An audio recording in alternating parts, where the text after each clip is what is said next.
Ya tengo el micrófono, muy bien. Bueno, no tenemos break, pero les prometo que la siguiente conferencia va a ser una conferencia muy interesante. Nos vamos a enfocar ahora en la parte del desarrollo de productos de base científica y tecnológica. Y la conferencia va a ser en inglés, y tengo también ahora el honor de presentar a Leo Linbeck III. I'm going to switch to English. Leo is a husband, father of 5, and the CEO of Aquinas Companies, a Catholic institution and parent company of the Linbeck Group, which is one of the leading institutional constructions companies in the US. He's also founder and chairman of Fannin Life Sciences, a drug and medical device product development firm, and is the co-founder and CEO of Brevitest Technologies, which is a spin-out of Fannin. And as of January of 2023, Aquinas company was 100% owned by the Linbeck Family Charitable Trust, which is a public charity. Leo is also an adjunct professor of management at Rice University, Jones Graduate School of Business, and is a two-time winner of the Alumni Teaching Award at the Jones School. And from 2005 to 2021, he was a lecturer in management at Stanford Graduate School of Business.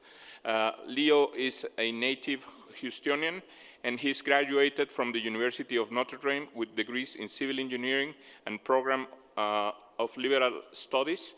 And he has completed his master's degree in structural engineering at the University of Texas at Austin, where he basically created his first startup company, and then working in Japan, in LA, and other parts of the world. Over the past 20 years, Leo has been actively involved in education reform and serves also as a board chairman of 2 educational nonprofits in the US, and he's also currently vice chairman of the Human Reform Institute, and which is one of the largest non-partisan super PAC organizations in the US. He continues to write computer code for business and pleasure. I was a few months ago invited to one of his personal laboratories, and it's an amazing place where he can develop many of the things, many of the ideas that he creates. He does that directly as an engineer, and I have the honor to introduce Leo and have him here to present. Thank you, Leo.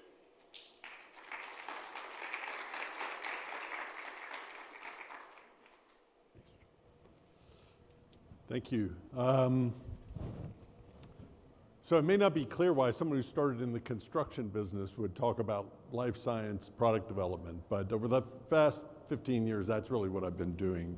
But to give you sort of a broader view of me, I'm not going to recapitulate. I'm really an engineer and an MBA, so I'm a business engineering guy, and I came to the product development side relatively late in my career, but it's pretty much my sole focus now. Fannin is the product development studio organization that founded in 2008, and you know, we did a bunch of different things for a number of years before we really began focusing on product development. And you know, we do drugs, we do devices, we do diagnostics, pretty much things that are regulated by the FDA. We have about 20 full-time people. So I think it might be helpful to kind of give you some sense of what we've done coming out of Fannin. So these are some of what we would call platforms or spin-outs that we've created. We are not an incubator, we are not an accelerator, we are not a venture capital fund. We're a product development firm. So we in-license ideas and technologies. We create some technologies and ideas of our own with our own staff. And then we try to turn those into products. These are some of the products that we have created. And if they get far enough along, we will create a company around them. But we put the product first. If there's not a product, there's no point in creating a company. So Procerian is a little heart pump that goes in the cath lab. It's for heart failure patients. We have completed a pilot trial, tremendous data coming out of that. We're going to start our pivotal trial this year, probably in the next 2 months. We have raised a substantial amount of capital for that company since it sort of spun out of our organization. And it's a very, very high impact program. It's really our own only therapeutic device. We don't do devices so much. Devices are too hard for a number of reasons, which we can talk about. So most of what we do now is drug development and then diagnostics. Pulmotect is an innate immune stimulant that you inhale. It stimulates the innate immune system in your lungs to protect you against respiratory disease and also to help prevent certain phenotypes that occur from sort of dysfunctional lung, sort of respiratory operation. We've completed 2 clinical trials on that, 2 phase 2 clinical trials, and we're getting ready to fund and start a cancer trial with Pulmotect. Brevitest, Joel referred to, this is a diagnostics platform that's a rapid immunoassay platform that is very high precision, and sort of the idea of bringing centralized lab testing to the point of care with the same quality level that you'd expect out of central labs. And then RDG is an aptamer company. Those are short sequences of DNA that can be used as agonists and antagonists in therapeutics, as binding agents in diagnostic systems. So these are sort of platform spin-outs. Actually, RDG is almost a spin-in. We had sort of bought it, and we're now sort of integrating it more into Fannin. We also have a number of other programs that are going on in cancer, anti-venom. A number of these use our aptamer platform, but a number of them we've also been looking at using the diagnostic platform. The key here is that we've got ongoing programs. These are all product development programs. Some of them are companies, some of them aren't. And part of what I want to try to do is get you to disaggregate the way you think about this. Most people now think of it as, oh, I have an idea, I do a startup, and then I go develop the product. I really think I want to emphasize that that's putting the cart before the horse, that the product is the thing. Because at the end of the day, ideas don't cure diseases. Startups don't cure diseases. Products cure diseases. It's the product that actually changes the biology. And I'm referring here to biological processes. I'm not talking about IT, I'm not talking about growing cash flowing logistics businesses. This is developing products that try to impact human biology. And it's those products that are key, because you need a product in order to reach the scale to have a big, broad impact on humanity and also to generate the returns that justify the risk. So, broadly speaking, you have an idea. Ideas are cheap. Everyone has an idea. Hate to break it to you, most new ideas are bad. Right? We have held on to things that work pretty well over time. And so the bar to create an idea that's better than something that already is sort of out and in use is very high just to start with. But that, if it's going to succeed, it's going to have to get turned into a product. And a product is essentially created by the product development process, right? That's, when I refer to product development, I'm talking about taking the idea and bringing it through to a product, and not just any product, right? It's got to be a product that can profitably scale. So again, you've got existing technologies that are out there. You have to be better than those, but not only better on some objective scientific or engineering metric, but you have to be able to do that in a profitable way.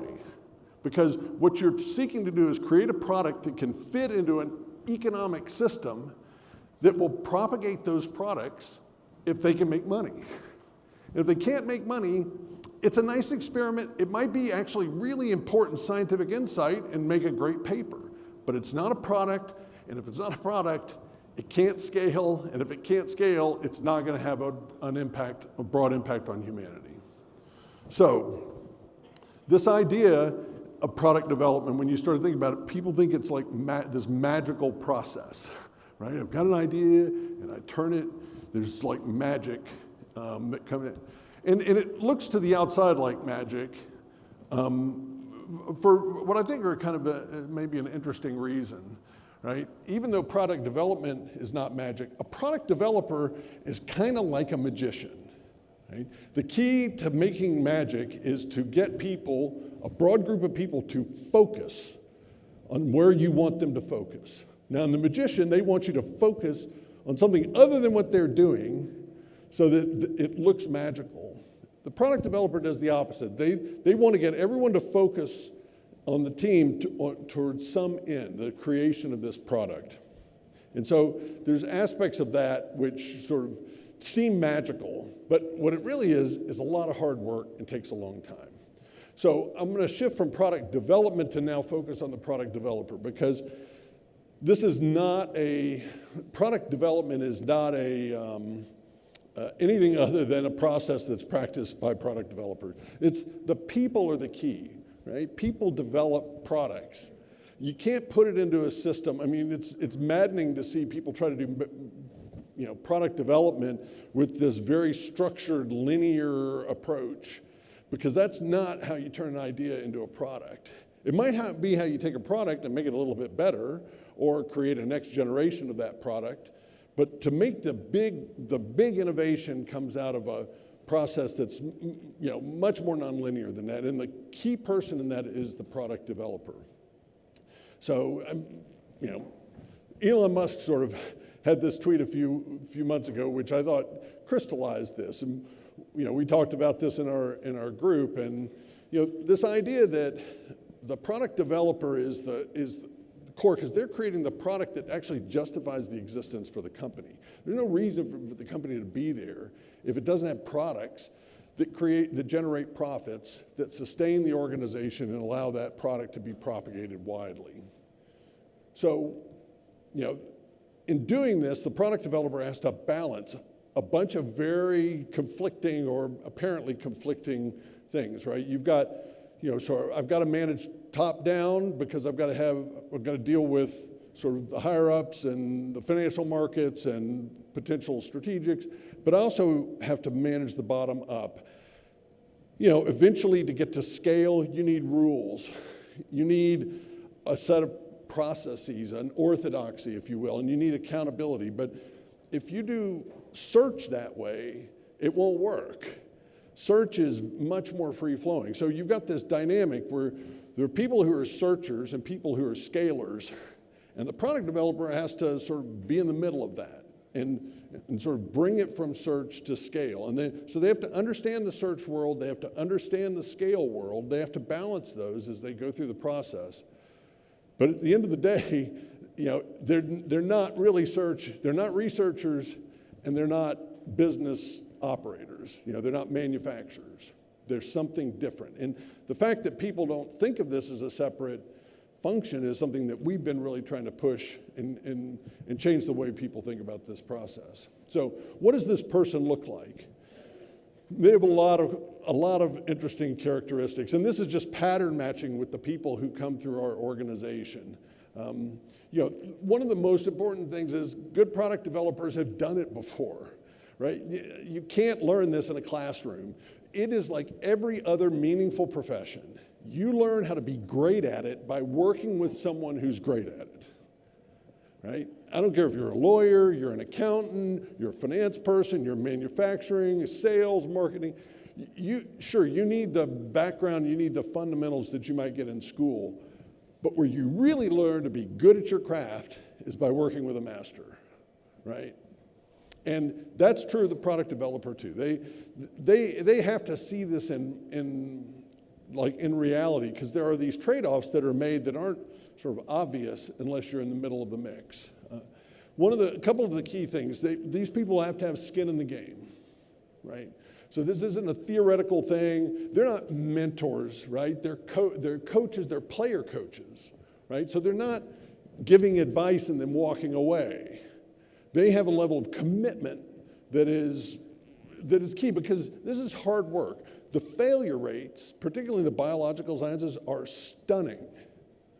Right? Just to give you a simple statistic on drugs in the US, right? It's extremely difficult and very expensive to get a drug, get approval to use a drug in a clinical trial. You have to go through lots of tests with lots of animals, and costs a lot of money, and then you get approval. Most products don't ever get to that point. They just die. But of those that get to that point and they get approval to get into a clinical trial, 95% fail to get approval. So it's a 5% success rate after you've already filtered out a huge number of failures before that point. So it's 99% failure rate at least. So you can't think of this like I'm going to build a pure portfolio just sort of taking random shots. You can do that in some industries, in some sectors. You can't do that in the biological sciences, because, you know, if 99 failures for every success, that's a lot of dead deal costs, a lot of weight, a lot of, you know, deficit that has to be made up in order to justify the investment. So you have to sort of choose your shots carefully, you have to be committed, and you have to sort of be willing to set things aside and know that most of them aren't going to work, and yet still be willing to go forward. So you have to be a little twisted. And let me talk a little bit about risk, and then I'll hit on a few things and then love to open it up for questions. The product developer has to see the entire risk spectrum. There are so many different ways that a product can fail. It can fail because the science is not good enough. It can fail because there's a competitor that's 3 years ahead of you. It can fail because the clinical trial will never get approved. It can fail because you cannot scale it up. You can't make it in large quantities. There are so many different ways to fail, and the product developer's job is to see all those risks and constantly be trying to reduce the risk. So with that in mind, I'll have sort of finish up with sort of 12 reminders. I don't call these, I mean, product developers generally know this, so I'm just putting them out there as reminders.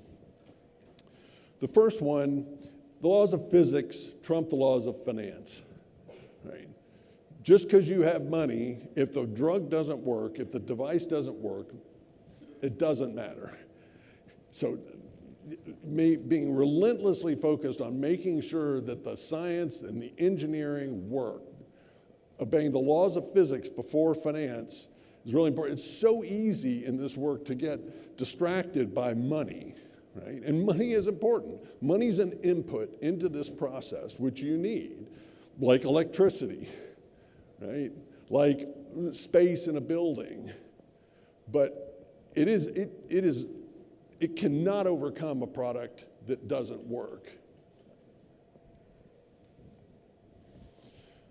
The second is that n equals 1 is, for all practical purposes, the same as n equals 0. So if an inventor comes to you, a scientist comes and says, hey, you know, I've got this great experiment, look at this data, the first thing we do is we try to replicate the experiment. And most of the time, we can't do that. Not because there's fraud involved, or not because there isn't something in there, but it's usually pretty complicated to run meaningful experiments, and you can get little details wrong, and you can't replicate it. And sometimes in that effort, you expose some of the things that will be a problem, particularly in scale-up. So just because we have an experiment that looks successful, we still treat that as n equals 0. We don't have data until we can replicate it.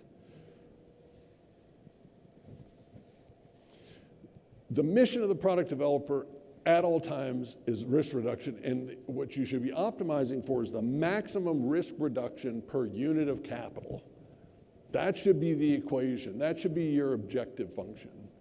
So lowering risk, there's enormous risk. Return in the biological science is generally not a big challenge because the governments around the world pretty much give you a monopoly through the patent system and other regulatory things. So, you know, if you're really a hardcore business, like the thing you want more than anything else is pricing power. I want to be able to set the price at whatever I want and make as much money as I want. Well, the best way to do that is to have a monopoly. And if you have a monopoly, you can generate all the returns you need. The problem is to get that monopoly, you have to reduce a tremendous amount of risk, and that's the hard part. You have to constantly be running experiments, but they have to be cheap, right? Running big, expensive experiments, remember, 99% failure rate.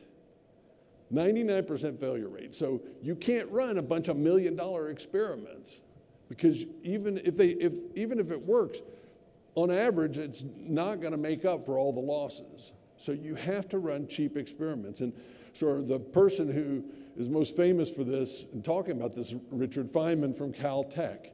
He had this notion of cheap experiments. He did this when he was on the panel when the Challenger crash explosion happened. And he demonstrated that cheap experiments give you an understanding of what's going on, and understanding reality is critical to this. Always maintain a portfolio. This is one place where product developers parts ways with the venture capital world, right? The venture capitalist wants to build a portfolio, and the product developer does one thing, and they're relentlessly focused on that to all other exclusions. I think that's a bad idea. I think it's a bad idea for the venture capitalist because 99% failure rate means that if you're totally focused on something, you're likely to fail. So if you're likely to fail, why would you make that kind of a commitment to something that you're likely to fail? That doesn't seem like a good business decision or a good life decision. Well, if that's true, if you're a venture capitalist, why would you back someone that has that poor judgment? It doesn't make sense, right? From a product development standpoint, you have to look reality in the eye and say, I know there's a lot of failure here. I know that I can overcome some of that, but I can't do that by just going all in on one deal. I have to maintain a portfolio. That's a portfolio of programs, a portfolio of experiments, a portfolio of investors. You're paid for decisions, not analysis. Product developers have to make the call. Sometimes you get it wrong, you have to double back. But where product developers get in trouble is where they just analyze. You have to decide to move the program along. This is relatively, software is not reality.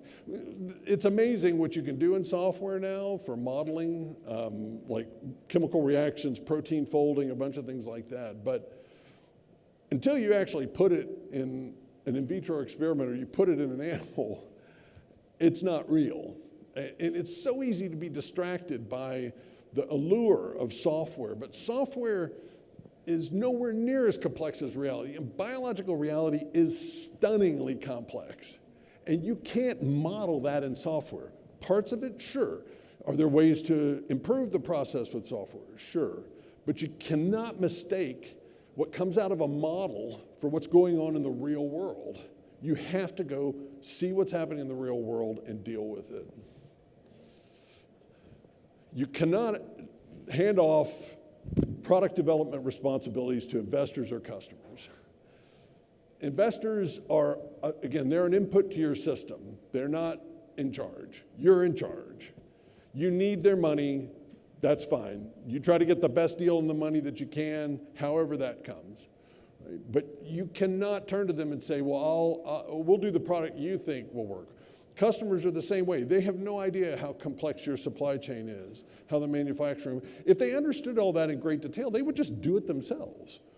You're doing something for them, that creates value for them. So you can't just turn over that responsibility to them. This is a hard one.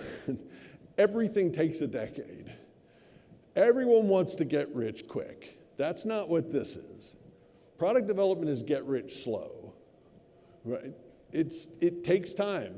It's hard work. You have to prove each step of the way. It's so easy to fool yourself. And the only way around that is by getting data and having a group of people constantly test that data against reality. As a product developer, you have to always be selling, though. There's no such thing as a product that sells itself. So thinking about how are we going to sell this? How are we going to move this through the process? Who wants to buy it? What will they pay for it? You've got to keep those things in mind. Even if you're right now wrestling with really difficult technical problems, to overcome a technical problem that makes the product unsellable is a waste of time. Again, that's part of the challenge of having this very broad product development view. There's a lot of talk about sort of entrepreneurs, and entrepreneurs are great, but entrepreneurs are, for the most part, just salespeople, right? They're selling you a vision, they're selling you their company, there's a product developer. Every product developer has to be an entrepreneur, but most entrepreneurs aren't product developers, right? And it's just really, this is a sort of a super class of the entrepreneurial group. You have to understand the engineering, you have to understand the manufacturing, you have to understand that whole picture of things. And someone who's just selling an idea, that's fine, but that's not a product developer. And there are so many, the world is littered with failed companies who had people who were great at selling, but actually couldn't deliver on the real product. And then finally, stay away from cargo cults.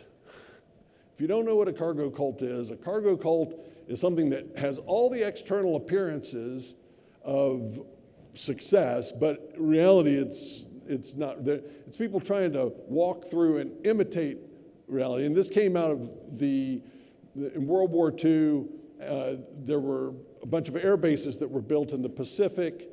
Those air bases there were natives on the islands who were blown away because they were dropping cargo in and they were building airstrips and planes were landing. And after the war, all those planes and people went away. And the natives on the island were like, well, we want that back because they got food and jobs on this. So they started imitating what they saw in the hope that it would actually generate the same result. And these are actually real cargo cults. Here's a picture of one, right? They had built a fake airplane, thinking, oh, if we build the airplane on the airstrip, and I think one of those guys has like a headset on with coconuts, right? And they're all looking up to the sky. If we do that, then the cargo will come. There are lots of these in the sort of startup entrepreneurial world. They want you to come and sort of do all the external things, but stay away from them. Focus on the product. Focus on your team. And that's where the real success will come from. Maybe it takes longer, and it's certainly a lot harder, but in the end, it's reality that really matters, not the way it's perceived. So with that, I will stop, and then happy to answer any questions. Thanks. Let me get out water. I'll be right back.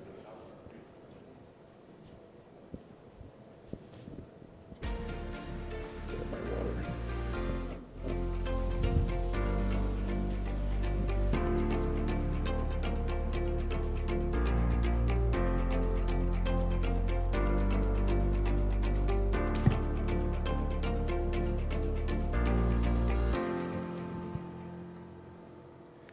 I think we have time for a few questions.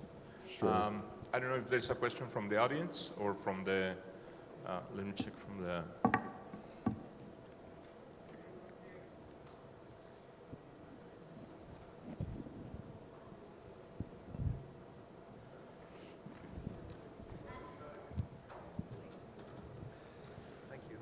Thank you. I have an important question from Tec de Monterrey is that we have a portfolio of medical devices. Do you have a formal approach to do the evaluation, as you said, in order to reduce the risk, or it's just a matter that how we can work together in order that we can show you our portfolio of medical devices, and then you give us an advice of which one we have to pursue, which one not, because for us that's very important. Yeah. So medical devices are much harder than drug development. We have dramatically cut back the number of things that we do from a device development standpoint, and you know, there's a lot of reasons for that. I don't want to kind of sound all, you know, too negative on that, but you know, we're happy to look at them. We're extremely selective. What we do, we might be able to provide some ideas, but for the most part, you know, the structure of the industry, the healthcare economics, the regulatory issues, and IP, you know, we basically try to stay away from medical devices. But you know, we have 2 device companies, so you know, if we can be helpful, we can certainly do. And we look at IP all the time, so happy to help. However, I'm happy to give you more on why I think devices are hard. But again, I don't want to be overly negative. So no, because we're thinking on investment in some of, pre-select some of these devices that we have, and then probably put some institutional funding. But probably, if as I hear from you, it's very hard, it's very difficult. So probably the funding should go to other type of research and development, you know, product development, exactly. Yeah, I'll give you a little bit of, because if you understand it, maybe you'll see where there's opportunities within that. But the first thing is that you know, the intellectual property is very hard in medical devices, because there are very few things where no one has thought of something and put down, and so it's very crowded. Versus drugs, where you get a you know, composition of matter and you're done, and the FDA enforces it for you. If you're going to really do medical device development, you almost have to have a strategic player, a big company with you, because the industry has gotten so consolidated. There are very few buyers, and it's extremely difficult to get to the public markets. You have to have 20 million revenue a year before they'd even talk to you. So, so you end up needing to be acquired, but there are very few buyers. There have hundreds of people trying to get them to buy stuff. But if you can strike up a partnership with one of them, that can be helpful. You know, the healthcare economics of the problem. Devices generally add cost to the system. Drugs usually remove cost from the system, less hospitalization.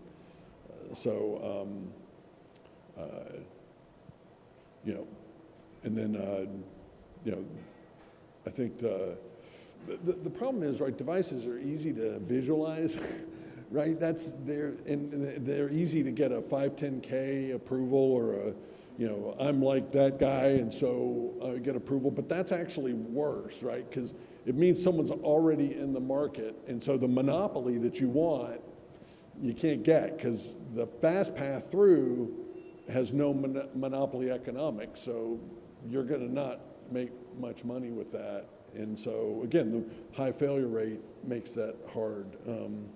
Where we have seen the most success is where you have some successful program that you can come in and create device innovations around, right? So think of it as like strategic device, not a standalone, like, oh, I'm going to start, but let's say you've got a cancer therapeutic program where someone can help make it better by delivering better infusion system or better monitoring or things like that, where you can also be, you guys have your own healthcare system, right? So you could be your own customer for starting that.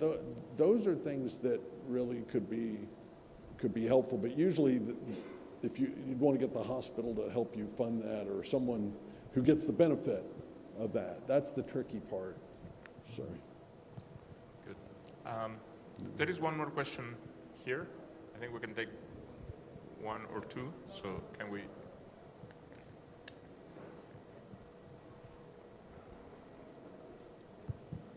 Yeah, you mentioned that, I don't exactly remember the number it was, but the best way to become a master is to learn from a master. Yeah. So I would like to ask you, is there any advice you could give on finding this master? Maybe where to search or something like that. Yeah. Well, you know, we hire people that are fresh out of postdoc and PhD programs because we want to have, you know, we want to have a bunch of Luke Skywalkers running around with Obi-Wan Kenobi here, you know. So, and there are, you know, there are groups that are like that within companies.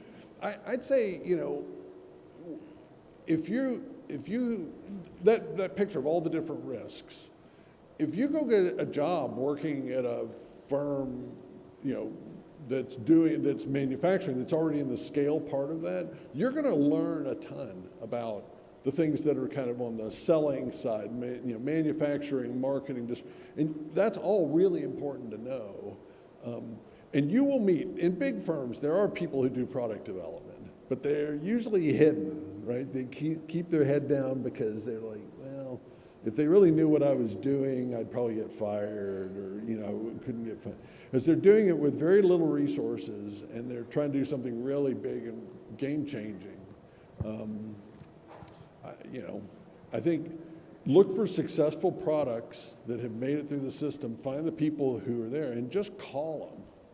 Because for the most part, no one talks to them, right? They're like locked up in there with their team trying to advance stuff along. So you'll find them. You'll find them. Well, thank you, Leo. Sure. I think we ran out of time. We have more questions, so we'll No problem. Thank you. give them to you and respond later. Thank you very much. Thanks.